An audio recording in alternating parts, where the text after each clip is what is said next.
Yes. મારું નામ Minesh R Patel છે. હું કપોળન સેશન્સ કોર્ટ ખાતે સરકારી વકીલ તરીકે ફરજ બજાવું છું.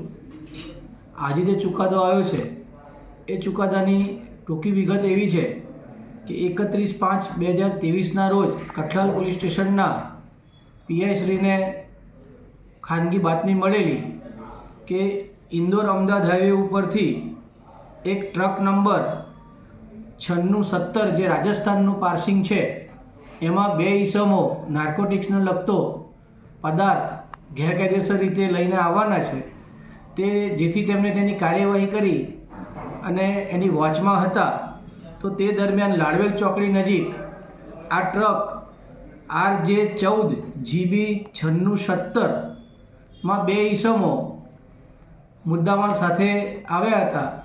આ ટ્રકને ઊભી રાખી તેની પૂછપરછ કરતા બે વ્યક્તિઓ ગેસીરલાલ રેગર અને નેમીચંદ રેગર જે બંને ભાઈઓ છે તે બંને ટ્રકમાં ઘઉંની કોથળાઓના આડમાં કુલ 2722 કિલો અને 800 ગ્રામ જેટલો પોસ્ટડોડા જેને પોપી સ્ટ્રો તરીકે ઓળખાય છે તે ગેરકાયદેસર લઈને રંગે હાથે ઝડપાયેલા, જેનો આજે સમગ્ર ટ્રાયલ ચાલી જતા આજરોજ સેશન જજ શ્રી KS પટેલ સાહેબે બંને આરોપીઓ ગેસીરલાલ રેગર અને નેમીચંદ રેગર બંનેને 14 વર્ષની સખત કેદની સજા અને સાથે બંનેને 1 લાખ રૂપિયાનો દંડ ફટકારેલો છે.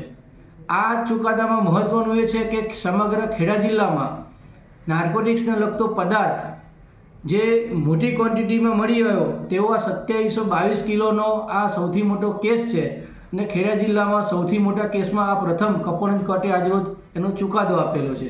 વધુમાં બંને આરોપીઓને પકડાયા ત્યારથી આજ દિન સુધીમાં જામીન આપેલા નહીં, જેથી તેઓને UTP કેસ ચાલ્યો છે અને બંને આરોપીઓને આજરોજ સજા વોરંટ ભરી જેલમાં પરત મોકલેલા છે.